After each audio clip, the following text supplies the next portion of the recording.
The Instructor podcast with Terry Cook, talking with leaders, innovators, experts and game changers about what drives them.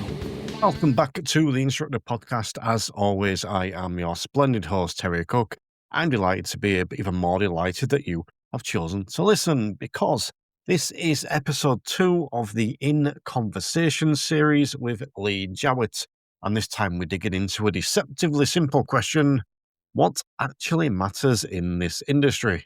Not what gets the most likes, not what keeps us comfortable, but what genuinely affects the people who end up on the road once L plates come off. This conversation moves beyond techniques and tests and into outcomes: safer drivers, better training, and whether the systems we work with really support the things we say we care about. As to be the first episode, this isn't rushed, it isn't scripted, and it isn't trying to please everyone.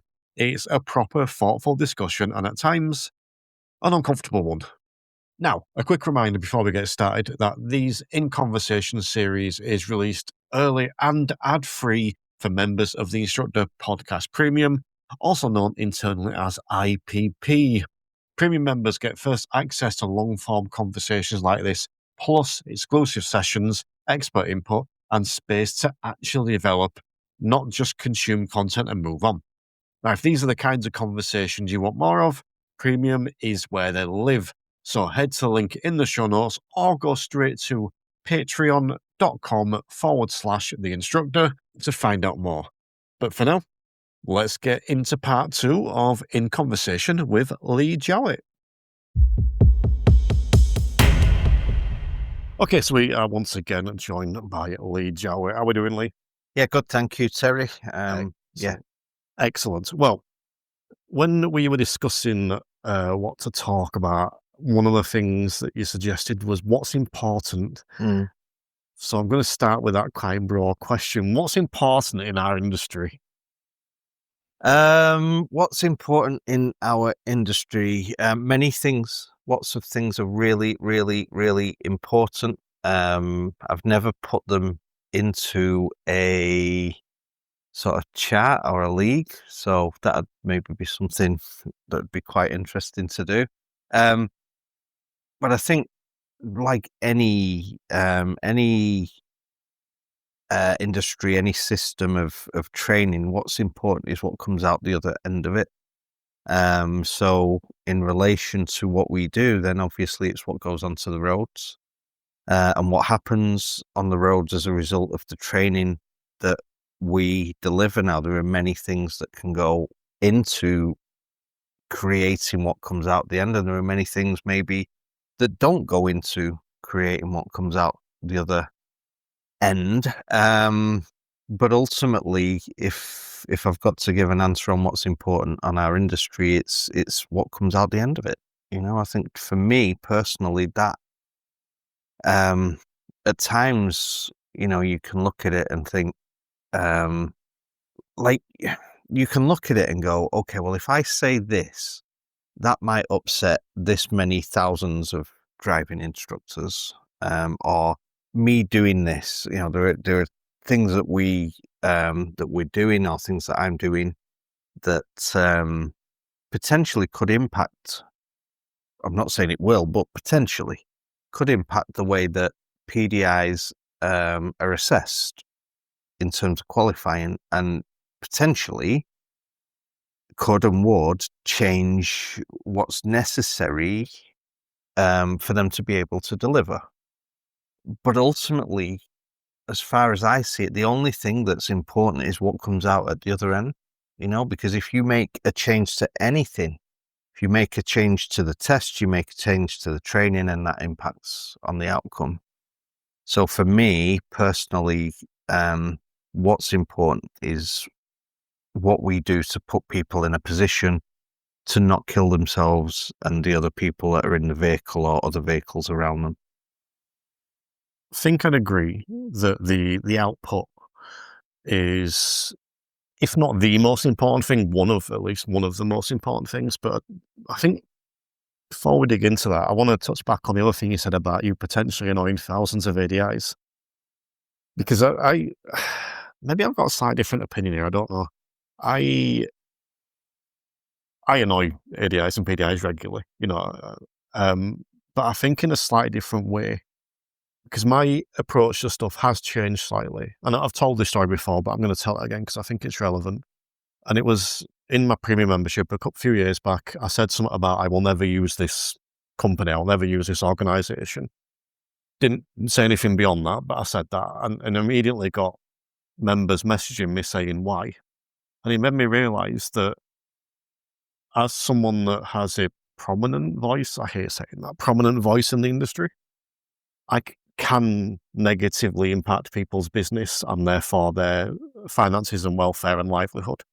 And I don't really want to do that. Now, again, there's exceptions to every rule. If someone's out there being inappropriate with students, yes, I want to negatively impact them, but when it just comes to the business aspect, I don't.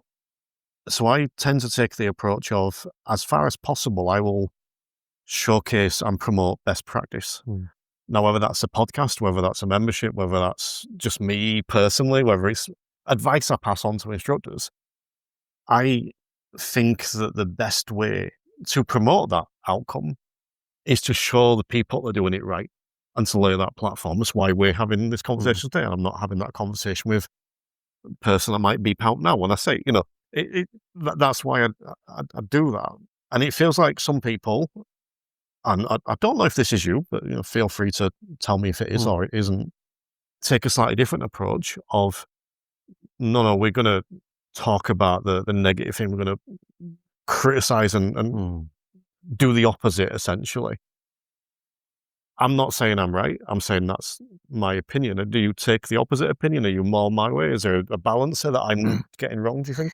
No, it absolutely is the case that human beings are motivated by things that benefit them, and we switch off around things that that point out our weaknesses. It's why the industry is why I always push that this industry is focused in the wrong direction. We should not be delivering developmental training around fault.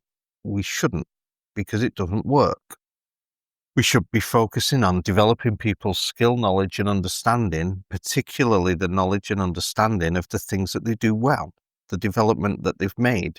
And so if I'm pushing a message out, then generally speaking, and I hope it comes across in the way I communicate on social media, that it tends to be pushed out around the benefits of doing something, the reasons why we should do something in a particular way, rather than being critical of particularly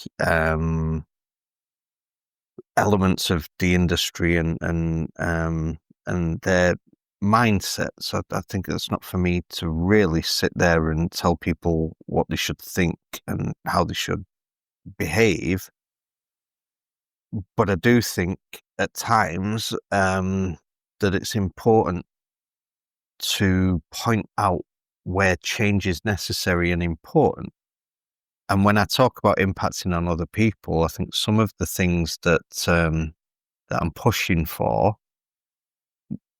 granted, the chances are that nothing will ever change as a result, but I'm pushing for change, and if that change came about, it would have an impact on people, but it would be for the greater good. I have no doubt, at least potentially.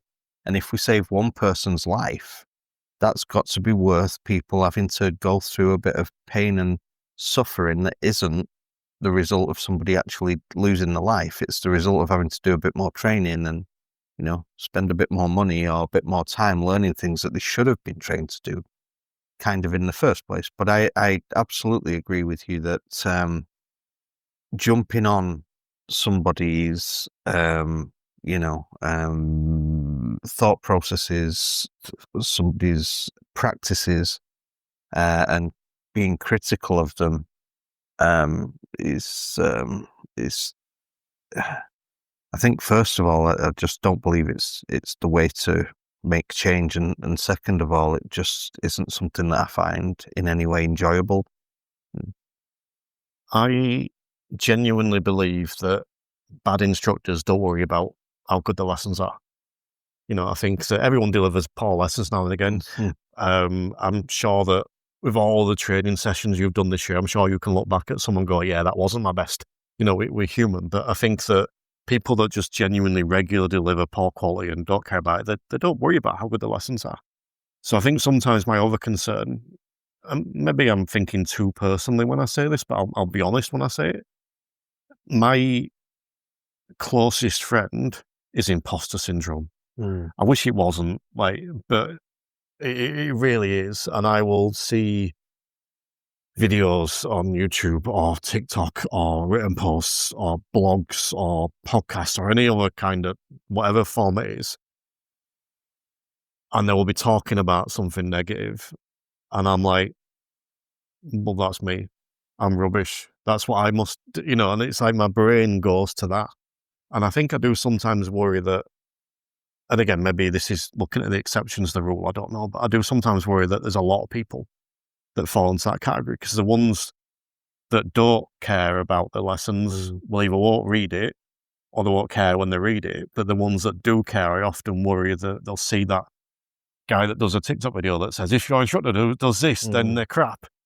And they watch that TikTok video and go, oh, well, I did that last week once, I must be crap. And actually, I forget why I used this example recently, but I did use it, so I'm going to repeat it, which I saw someone on TikTok saying that if your instructor isn't using SatNav, they're not teaching you properly. And I thought, there's a bit of truth to that. You should be using SatNav on your lessons somewhere, but maybe the instructor just hadn't started using SatNav yet. It doesn't mean they're not gonna. For whatever reason, they've decided it's not the appropriate thing to do yet. But it's really easy to get that learner in the car and go, blah, blah, blah, blah, blah, SatNav. And the other one I spoke about recently as well is when trainers that put videos on wherever they put them, whether it's TikTok, YouTube, their own channels, whatever, that's often, not always, but often you at your best. If I were to put out a video like that, it would be, that's not always going to be that person's average lesson. You're seeing a curated thing for social media or for a paid platform like mine or whatever. You're seeing a curated thing. And then we get that image of, oh, that person's perfect. I'm not as good as them. And I think that's always a concern of mine, that we're creating an imposter syndrome if it's not already there, potentially. I think, I say it on a semi-regular basis in workshops, but I do think we have to be really, really careful as trainers. That I always use the term unicorns and rainbows, that we're not making it seem like all of our lessons are unicorns and rainbows, because it's absolute nonsense. It's not the case. It won't be the case for any trainer. I don't care who you are. Even I'm going to use I'm going to use two names because I just think they're both absolutely phenomenal. So I'm going to use Ray Seagrave and I'm going to use Stuart Lockery, and I'm going to say not every single one of their lessons, if they deliver driving lessons or the training sessions they deliver, will be unicorns and rainbows. That is just not the way life works. And sometimes unicorns and rainbows are people showing the exception rather than showing the rule. And I think, going back to what you said about people posting things such as, it's a very industry, it's just a trait of the industry, isn't it, for somebody to put things out there saying, if you're not doing it or your trainer's not doing it, and really what I believe that is doing is them sort of hiding their own fears, their own insecurities, by attacking somebody else and trying to bring somebody else down.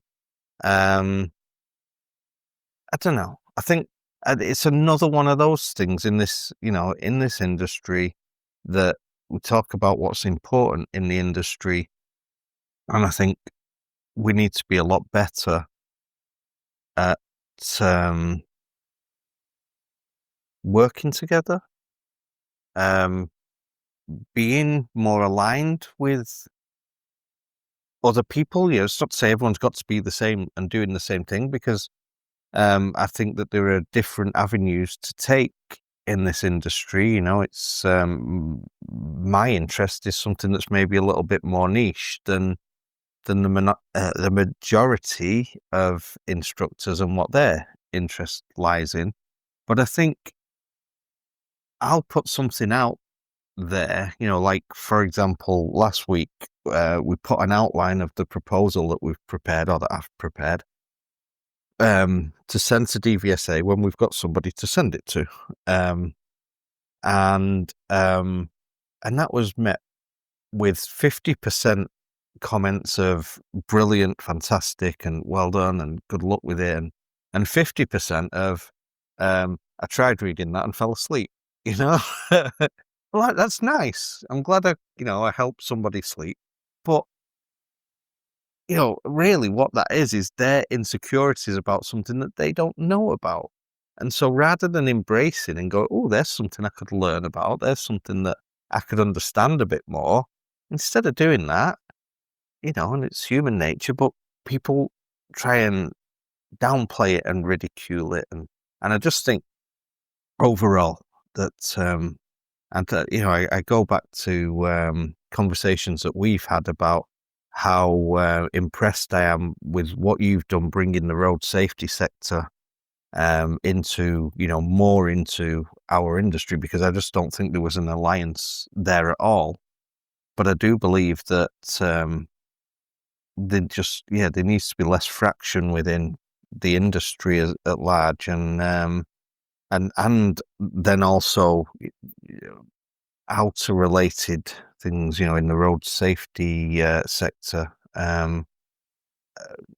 Things need to be more sort of compatible, work together. When you're talking about the ultimate in driver safety, a safe driver, it's going to need a bit from there and a bit from there and a bit from there and a bit from there and a bit of knowledge and understanding for the person that's largely responsible for that training from all of those places, if we're ever going to get there. I mean, just going back to the comment you made about that post, because I think that's really interesting. I mean, first of all, from the point of someone would actually comment and say, I fell asleep reading that. I'm like, well, because I just think, well, it's not aimed at you then. And we've spoke about this before, the difference in the way we articulate. I'm not a copywriter as such, but I've got a copywriting background. When I write my Facebook posts and my social media, I write in a copy format. When I write in a blog post, I tend to write more formal, whereas you tend to write that kind of almost academic writing. And I can always spot a Lee Jowett post. I spot the Lee Jowett post before I see it's from Lee Jowett. And I mean that as a compliment because it stands out. But it's not going to be for everyone. And I think when we talk about what's important in the industry, I think it's important that we have these different voices. We have the voice like yours that will go out and bring in the psychology, bring in the data, and talk in a higher level, the risk of sounding patronizing, that's not the intention, but talking that higher level. And then there's someone like me that dumbs it down a bit. And I know that on your workshops, you do bring that tone down a little bit, and that's not to say that you don't do the academic stuff, but I know you bring it down a little bit more, so it's more relatable. But I think that it's important that we have those different voices. And my concern at the minute around that is that what I'm seeing more and more of is just the ChatGPT nonsense. And I don't mean using ChatGPT as nonsense. I mean, ChatGPT written posts, and I'll hold my hands up now and again. Well, no, I'll often write a post and I'll put it in ChatGPT and say, how would you improve this? And sometimes it gives me some really good ideas. And other times it gives me nonsense. And occasionally I'll go on ChatGPT and say, write me a post, and I'll put a better prompt in than that, but I'll get them to write me a post and I'll go, that's good, but I'm changing this. But I see so much stuff that is clearly written by ChatGPT. And I just think, right, I'm not going to go to that person now because I have no idea what they're offering. They're only offering what this AI has told them to offer, and I have no idea what they're offering. Is that a concern of yours, or Um, Is it so now? it's a concern that ChatGPT is going to take over the world.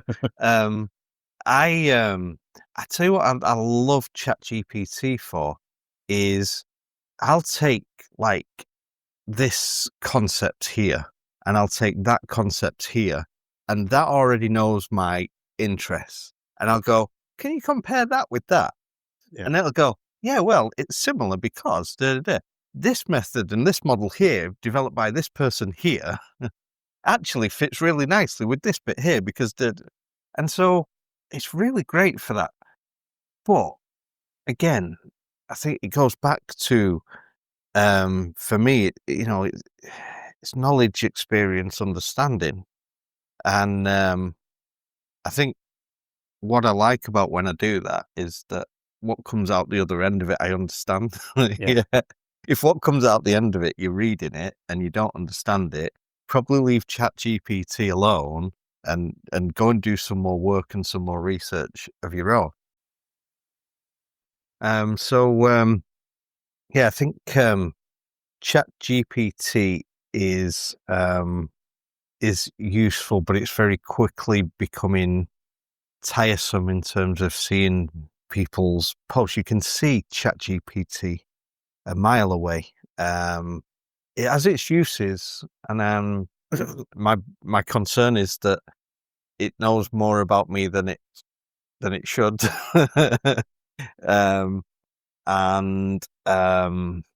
Yeah, but it's very, very useful, I think, for running different concepts against each other and getting an outcome.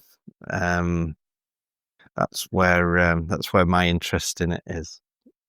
I think one of the things, in fact, advice for everyone listening is that if you go into ChatGPT, if you've been using it for a while, ask it to list. I'm being attacked by a dog at the minute for anyone wondering my voice is weird.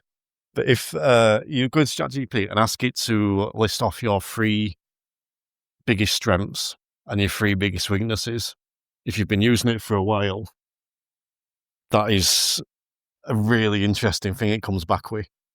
But the other thing I would suggest, and one of the things I use it most for potentially, is the deep research aspect. You go in and tell it what you want to find out about, and it'll go away and it'll give you like the research it comes back with. It will take me a week to do, and it'll do it in like 30 minutes to an hour, which is awesome. But yeah, I think that whether it's taken over the world is a slightly different topic. But going back to what you said previously about the outcome, the most important thing being the outcome. What is the outcome we're after? Well, safer roads, safer drivers. Yeah, and when we say we, as an industry, of course, DVSA, and ultimately what they're looking for is safe driving for life, of course. And so I don't say that with any sarcasm, but I think there are different ways, there are different methods and different roads to travel to get to that end result. But ultimately, what's important, I think, for anyone or for most people, the vast majority of people in our industry, whatever the beliefs are around how we get there, it's got to be safer roads as the ultimate aim, and every other industry, every other element is working. Every other element is having an impact. Safe road system. Every other element is having an impact. Are we yet? I'm not sure. We're creating the same drivers that we've always created. Are we having an impact on, the human that's driving the car? The skill and the knowledge has always been the focus of the industry. It's always been delivered to a really, really high standard, I believe. but are we addressing the fact that we're delivering training to a human being? And are we doing that effectively? I don't think we're doing that. And until we start doing that effectively, we won't save lives. You won't save a life through skills development, or the transition of knowledge, because it's simply not the case that people die on the road as a result of a lack of skill or a lack of knowledge. As and the example that I always give to highlight that is, when we do the workshops, we run through a KSI collision scenario and we put and we get them from the audience and, from the delegates. And we always get the same answers, which tells me that we all know exactly what the issues are. And we all know exactly what causes collisions. And so therefore we know what we need to try and address. It boils down to, in the end, the last things that we cover are the types of roads and the car that this young person's driving when they have this collision. Because we teach car control on the road, and we should teach above that in terms of GDE. Do I think that we do in general as an industry? No, I don't think we do in general as an industry. No. And what it boils down to ultimately, the example we always give at the end is that you could put that person in the same car, this overpowered car that these young people get that they can't control, that they shouldn't have, and they're on a rural road. That's where they have those collisions, because they're pushing the limit. They can't control the car on that rural road. Level 1's the car. Level 2 is the type of road that they're on. But then you put them in that same car on the same road on a Tuesday afternoon, taking the Grand to bingo. Are they having that collision? No. Yeah. So the things that are assessed on the driving test and the things that we train people, and it's not that we shouldn't, because of course we should, but that's where we kind of stop as an industry, and not the things that are going to kill them. So until we get to a stage where we can actually effectively help people to see themselves as a driver, then we won't be saving any lives.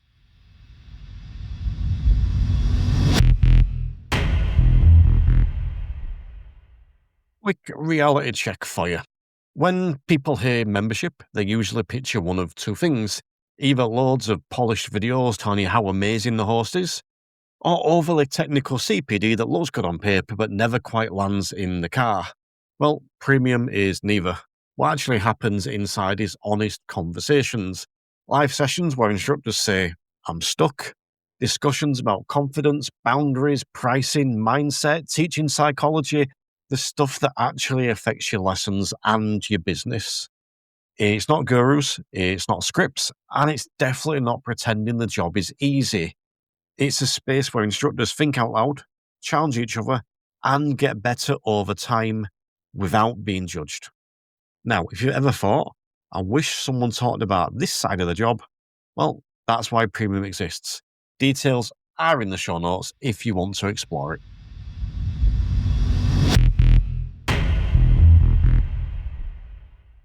So, what are the things that we can and potentially should be doing to achieve the outcome? Now, not necessarily the things that we'd do in an ideal world, but the things that we can and potentially should be doing. So the things that we can do that aren't, that don't necessarily require, high level coaching skills and real deep understanding of human behavior and psychology, but just push beyond the knowledge and skill. What impacts on what people do, thought processes, people's opinions on things, what's going on in the head at the time, in the moment, and most impactfully is people's emotional states and responses. One of the things that I hear quite regularly that I would push against is, well, my pupil came out and they were really upset because such and such and so. So we moved the lesson to next week. No, because they won't move their drive until next week when they've passed because they're in an emotional state. They won't do that. So my advice would be, you're in a car with them, you can keep it safe for them. Get them to feel that way and move the car. Get them to experience it, to its extreme if you can, and keep it safe. Because people need to see. What we need to be is a mirror to our pupils of who they are. A way of doing that from lesson 1 will be, your pupil moves the car for the first time. They pull up, they stop. Of course, get them to reflect on what they did. What they did in detail. Feet, what did they do with the feet that made the car move? Of course, they need to know what they're doing. If they're going to repeatedly do it, well, they're going to develop the psychomotor skills. Get them to think about what the thoughts were in relation to what they were doing. What were they focusing on? What were the thought processes at the time? What made it work? But how did those thought processes impact on what they did? I.e., what if you weren't thinking about that? Do you think you'd have managed to do that if you weren't? Yes. Get them to think about how they were feeling in the moment. The interesting thing when you do that is, let's say, for example, they say, how did that go? Yeah, it went really well. It went good, it went great, or I don't know, whatever, positive word. Is why I always found out how often people, what they said for how it went was the same as the words they used for how they felt. How did you feel at the time? Yeah, great. How did it go? Great. How did you feel? Great. Terrible. But just raising somebody's awareness from lesson 1, but I'm talking on a regular basis. And the thing that we have to do as an industry, the thing that we have to be better at as an industry is to not pull your pupils up because they got it wrong. Pull them up because they're going to reflect on it. Pull them up because it went brilliant. Pull them up because it went all right. Pull it up because it was the same as last time. Pull it up because it didn't go well. Pull it up because it was terrible. Pull it up because it was dangerous. Pull it up because it was perfect. All of those things. A human being will need to learn to know the entire range of that spectrum for their own driving if they're going to be a safer driver. And the same things, what were you focusing on at the time, how it went, but what were you focusing on? What were your thought processes in that moment? Do you remember what you were thinking about? Just as you lifted the clutch that time, you was thinking about that driver that was reversing off the drive. Okay. So you weren't thinking about the clutch this time. Mm. You weren't thinking about the clutch this time. You weren't thinking about just lifting it slowly. No, I was thinking about them. Okay. What were you thinking? I better worry up and get out their way. Okay. How are we feeling? Well, I got a bit scared and then I panicked. If you do that on a regular basis, what that will do is it will make the link, because those 3 things, the skill, the knowledge, the understanding, the thought processes, the opinions, and the emotional state, they're what's called intrinsically linked. Learning domains are extrinsically linked, means that you can't impact on one without impacting on the other. And so as a result of that, if you can create driver training that links all of those 3 elements together, when things go well, when things go great, when things go quite well, when things go pretty bad, when things are awful, then you will help to create a safer driver, because they'll become more self-aware. Because what they do isn't in isolation. What they know and what they do isn't in isolation. It's the thought processes at the time. We used an example in our workshops of, I hate this junction. We've all had pupils say that. Well, that thought process is coming in on the approach to that junction. Now, that thought process is going to build pictures in their mind. It's going to impact on their emotional state, and we all know what happens next to how it goes.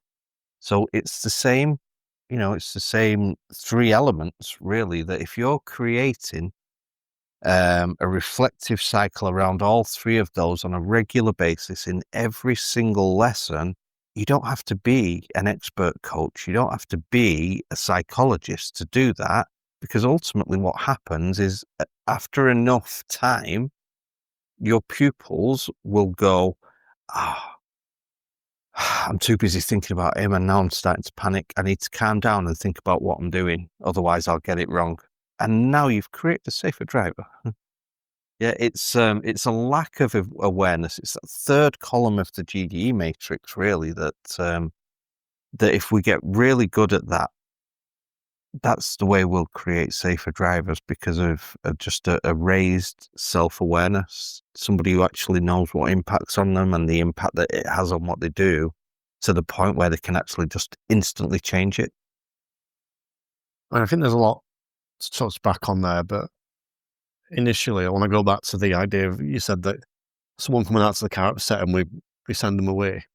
I think there's a fine line there. We've got to make sure I get that right. But I'm going to relay an example from me. It wasn't an upset one, but it was a tired one. She remember she was in her 30s. This student I had back in summer. And she come out and she gets in the car and she says, I'm thinking I might be a bit too tired to drive today. And I thought about it for a second and I said, remind me why you learning to drive again. And she told me her biggest reason for learning to drive was so she could take us to school and back. I said, right. And this is about the time you'll be taking up to school. And she says, yeah. I says, would you take up to school if you're this tired? And she said, yeah. I said, so my question for you then, and I did load the question a little bit, I'll admit, but it was somewhat like, so which one are you going to do? Are you going to not do this lesson and then not take your kids to school? Or are you going to learn how to take your kids to school when you're tired? And we learn how to take the kids to school when we were tired. And we actually had a really interesting conversation. I think we used the honest truth on that one as well, but we had a really interesting conversation about how to judge if you're tired enough to get to school or too tired to drive to school. And we went and did it and we're like, can you focus for 20 minutes? She's like, yeah, I reckon I can do 20 minutes to half an hour. I says, right, let's go do that. And can you focus for an hour? No chance. Right, so we reckon you can get your kids to school, yeah, but could you drive to work after? No. And it was just really interesting looking at this. And I'm not perfect. There'll be some people I have those conversations with that they don't stick with. But there'll be some people that it does stick with. And often it's the people that you repeat those conversations with, or in different contexts, but repeat those conversations. So do you think the key there and the importance isn't just the conversation, but I think you touched on this, it's the consistency of having those? I think yes, that having one conversation with somebody around something, in one context is valuable and useful, but it doesn't in and of itself raise that level of self-awareness that they can see what's coming next, because they've seen it enough times and considered it enough times. Those bigger moments like you're talking about are absolute gold for us, though, because we don't always get them with everyone. And as you say, helping somebody in that moment to consider their options for later on. Listen, it doesn't mean that they'll stick by it. It doesn't. We all have intentions. Behavioral intentions aren't always our behavioral outcomes. What's in the middle of intentions and the outcome is the interesting bit, because I'm tired and I got up late, but now I'm late getting my kids to school. I'm going to be late getting to work. So am I really going to leave the car having dropped the kids off at school when I'm already late for work? Is an interesting one. We can only make people safer. You're never going to make safe drivers out of human beings anyway. You can only make them safer. But in order to make them safer, it has to be that consistent correlation between not only what they did and what they know, but what motivated it. What motivated it? What motivated you to get that right? Well, I was thinking about the right things. I had my head in the right place. I was focused on the right things and I was feeling the right way. And just as a little bit of an add into what you actually said, well, that's interesting, because it shows you how little we know of ourselves, really, when your pupil who's really tired feels like she can concentrate when she's really tired for 20 minutes. It's actually considered that a human being is capable of focusing for about 15 minutes of a 1 hour journey. So the idea that someone who's really tired, but this is the thing, we're only aware of what we're aware of. Yeah, I don't know. I think the whole thing it's quite interesting. And I don't think it's that consistent. Like you said, those one-off conversations, I think, are gold. And the more you have them, the better you get at them as well. That's the thing. Because I can remember, there's some conversations I've had that I'm just like, where on earth am I going with this? What is the point or not? It's not even a conversation. It's just me ranting for 5 minutes. I'm like, this doesn't make sense. But it's that practice make perfect, isn't it? And I think, do you know what? I think while we're on this, how do we get better at that? Because like I said, we don't have to be the world-class coach. We just have to introduce this. How do we introduce this? If this is something we're not doing, how do we start? It just fits really, really nicely in with what's important. I think what's important is that as instructors, we give ourselves time. It's dead easy to try some at once. And like you just said with that conversation where you end up in a situation thinking like, where am I going with this? And then, if that's like the first time you're trying to have that type of conversation, you've listened to the Instructor podcast, you've heard somebody talk about something, you've heard your example, because I think I've heard you talk about that on the podcast, and then think, and then your pupil comes out and goes, I'm really tired. And you think, I'll try that conversation. And then you get to a point where you say, I don't even know where I'm supposed to be going. I just feel like an idiot. And you've recognized when you're doing all the talking, I think would be the first thing. Recognize when you feel like you're out your depth and just draw a line under it for now. Try it again with the next one. I think giving ourselves time to develop, it's dead easy, I know, to sit there and go, all of my pupils, none of my pupils, we get this pushback on us a lot. Delivering workshops, all of my pupils will just say they don't know when I ask them that, which is interesting because, I'm not being funny, but give me your pupils and they won't. So there's something there. But I've had time. I say all the time that I coached badly for the first 12 to 18 months that I did, that I tried coaching, but I kept going with it because I could see the benefits of it. There isn't one answer, that I can't give anybody one answer. But ultimately the answer is time, develop your knowledge and understanding and stick with it. I'm going to give a shout out to Nick Butters. I don't know if you've come across Nick on Facebook or anything, but he has gone through the most incredible transformation in the last 12 to 18 months because he decided that he wanted to learn more about coaching, to understand it better, and to try and make change. He's been an instructor for a lot of years, being an actual typical instructor. It's transformation. I mean, I just get random messages on Facebook from him now, but he's fully ingrained in a coaching mindset. But he gave himself a year, and he threw himself into changing his mindset. Once the spark was lit, he just fully engrossed himself in it. And his transition has been, I've done a few online sessions with him to coach him, to give him a bit of a nudge in places and to point things out to him and to, sow a seed here and there. But wow, the development, but it's took time. He's fully immersed in it for 12 months, and now he's starting to see, that everything's becoming clear to him. So that's been really interesting. But I think time is important, and you also need, you need to have the mind. You need to be open to it. You'll only ever develop anything that you're open to. The two people that have come on our workshops over the 3 years that we've been delivering them, the two people, and there's only been two, so quite fortunate, but the two people that came with a closed mind, I'm going to guarantee you were the ones that got the least out of that work or out of those workshops. So you need an open mind to things that you want to be developing. You need to give yourself time, and you need to really focus on developing your knowledge and understanding, gaining experience using, anything that you're delivering. But there's loads of, on the other side of that, finding the right people and getting the right information. But there's some fantastic people in and around our industry to develop.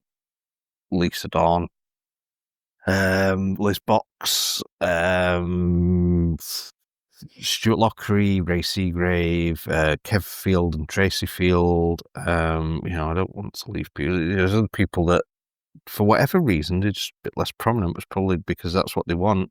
Fiona Taylor, Terry Leftery, people like that. There's phenomenal people with a wealth of knowledge around, different things. Diane Hall, and absolutely phenomenal wealth of knowledge. Julia Malkin, Dr. Julia Malkin, San Harper. I could go on and on and on. And if I've missed you out, I do apologise, because there are just that many of you that I could just spend time just discussing. But phenomenal inside the industry, outside the industry. There's loads out there that you can dive into if you're open to it. You just have to be open to it. See, I think an important bit there that you potentially almost brushed over slightly was that idea of not everyone's ready, having a growth mindset or not. And again, we're talking specifically about what we can do here. So we need to remember that everyone's in a different chapter.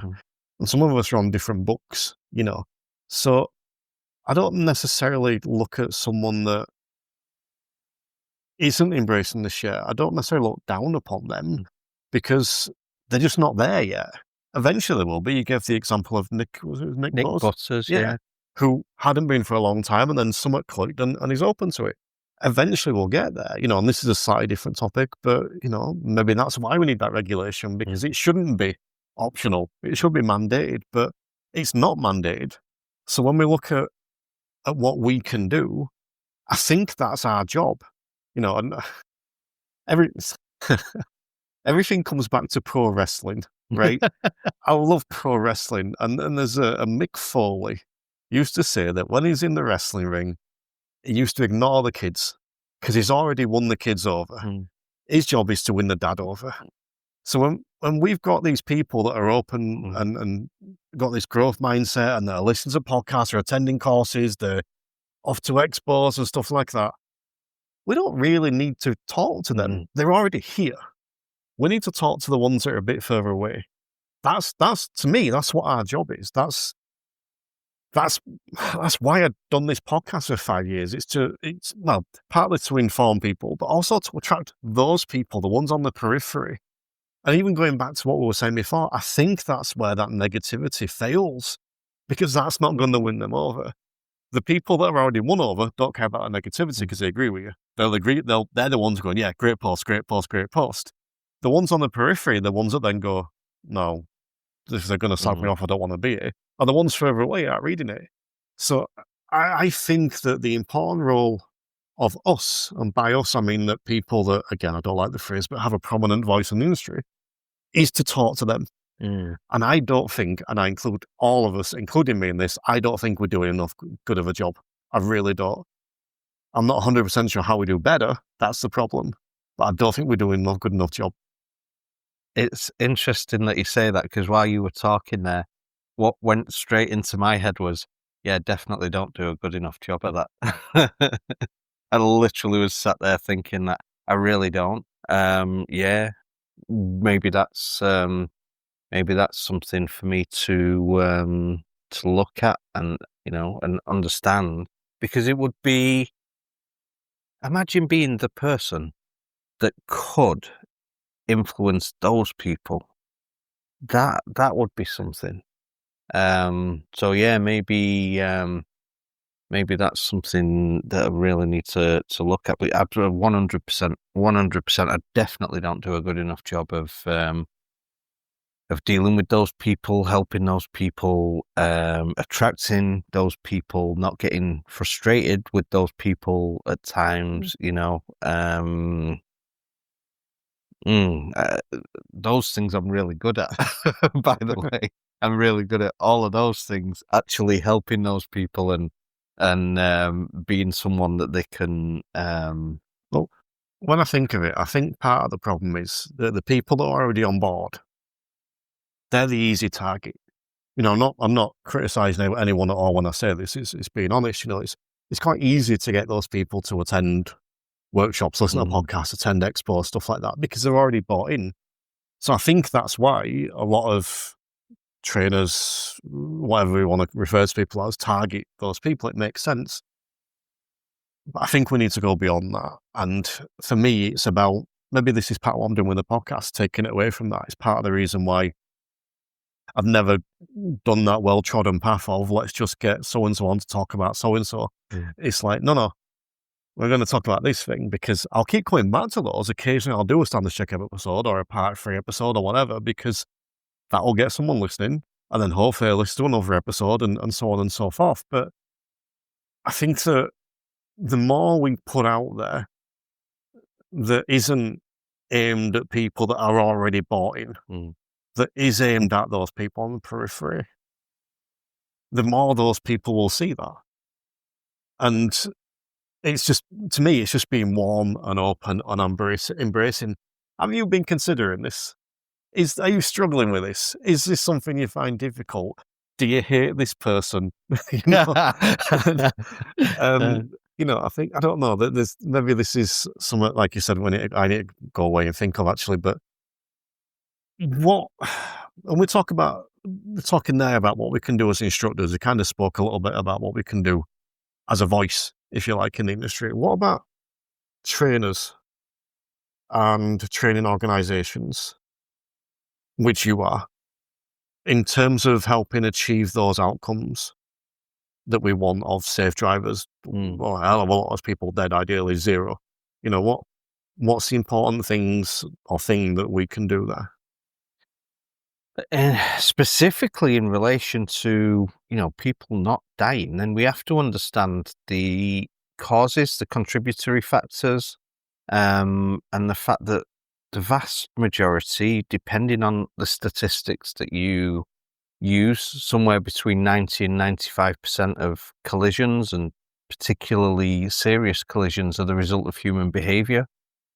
It's not the lack of skill that causes the issue. It's not a lack of knowing what they should have done that causes the issue. It's the behavior in the build-up.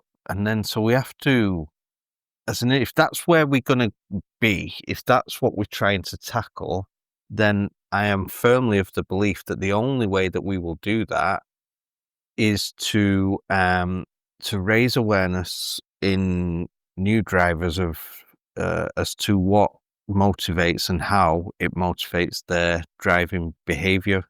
How are they as a person when things go well? How are they as a person in different contexts, i.e., when things change around them, i.e., put 4 of the friends in the car. What are their motives for driving? What are the motives for life? Because those two things won't be that far apart. And how are they going to do all of the things they want to and keep themselves and everybody in the car with them safe? I'd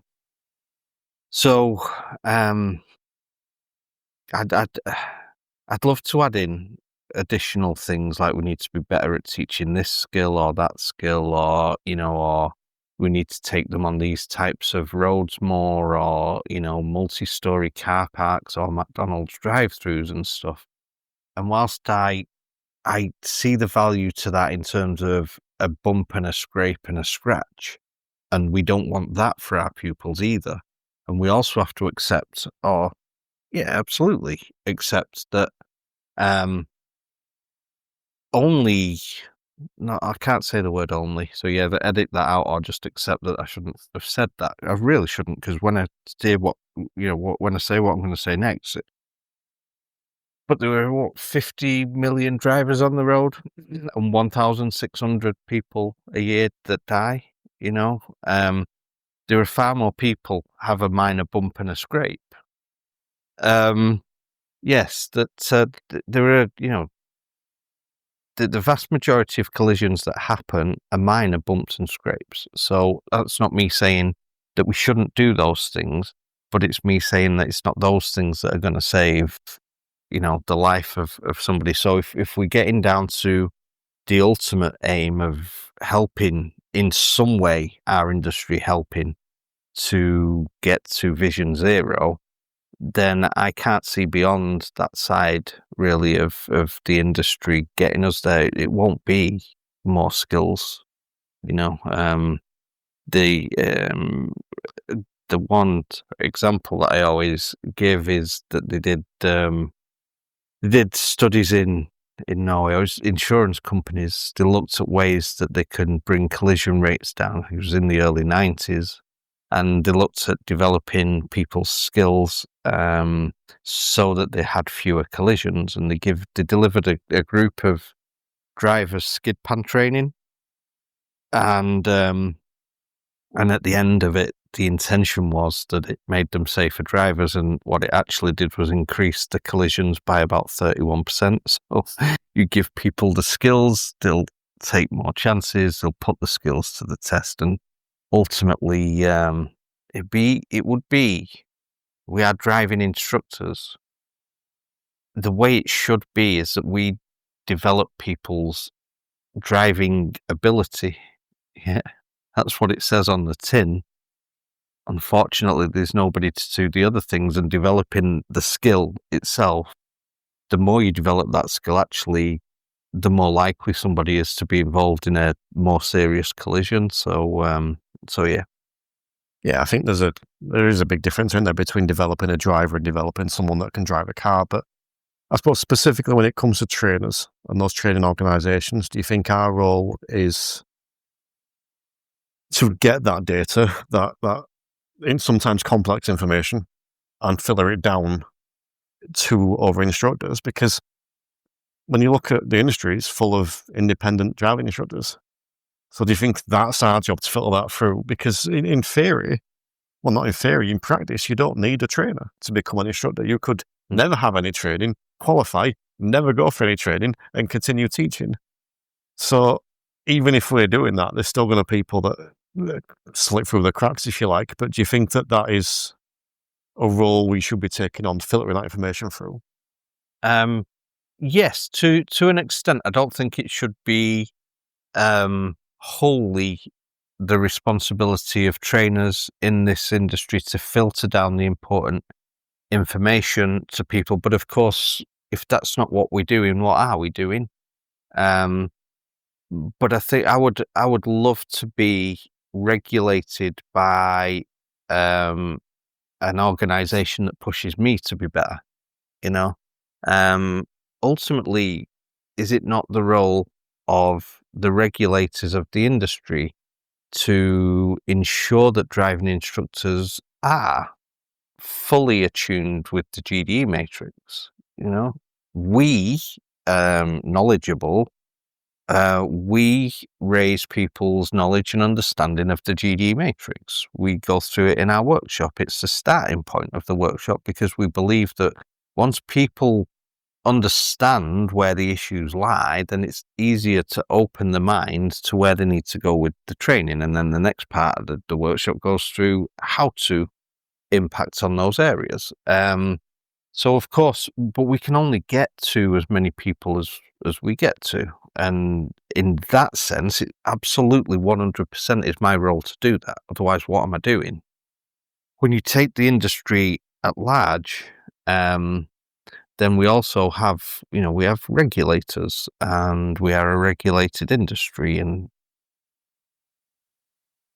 the fact that probably 90% of driving instructors have either an extremely limited knowledge or no knowledge of what is considered to be every single element necessary to create safer drivers through driver education, then I'm not sure it's trainers that really are to blame for the fact that that so few, know and understand what's necessary to create a safer driver in the first place. That's before developing the skills to actually, to go and do that. So, I think it's a shared responsibility. I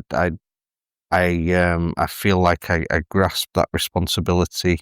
I feel like as trainers we need to grasp that responsibility. But if the industry in general is going to develop really where it needs to, then there needs to be more than trainers doing that and pushing for it. Well, I think we're going to talk about the regulator later on, so that feels like a good point to stop this. So do you want to take a moment just to remind people where they can find you? Yes, you can find us on social media, Knowledgeable Instructor Training, Lee Jowett Instructor Trainer Kit. You can find us via our website, which is www.adikit.co.uk. You can see us at the national conference, which will be September next year. And you can come and see us at workshops all over the country, because we travel all over to make sure that we do what we can to help people to develop. Cool. Well, thank you for joining me on this edition of In Conversation with Lee Jowett. Thank you. It would be difficult if I didn't. The Instructor Podcast with Terry Cook, talking with leaders, innovators, experts and game changers about what drives them.